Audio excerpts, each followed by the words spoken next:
لو بتاكلي وبتجوعي بعدها بسرعة يبقى في حاجة بتضحك عليكي، مش معدتك اللي جعانة، دي هرمونات بتلعب بيكي وبتخليكي تاكلي غصب. 4 أخطاء بتعمليهم يوميا بيخلوا جسمك يفضل يطلب أكل حتى لو شبعين.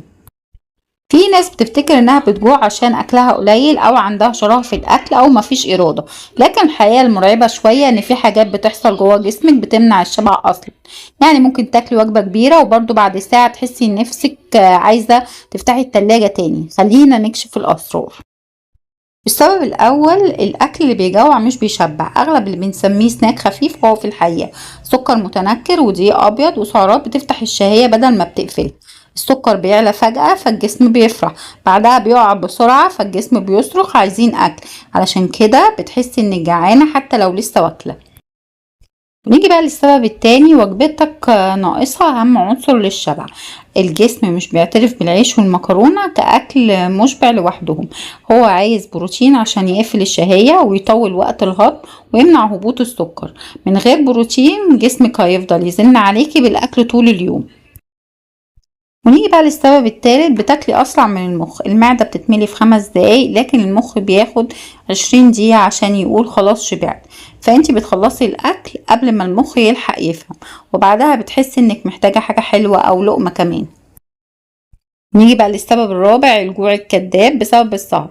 اخطر سبب ومحدش بياخد باله منه. قلة النوم بتخلي الجسم يطلب سكر، بيخليكي تشتهي اكل تقيل، بيحسسك بالجوع حتى لو مش محتاجة طاقة. يعني السهر يعني جوع اجباري. بصي بقى، الحقيقة الصريحة اللي بتوجع شوية، انت طول عمرك ما كنتيش بتحبي الاكل زي ما انت فاكرة. انت كنتي ضحية جسم متلخبط وبيبعت اشارات جوع كدابة طول اليوم.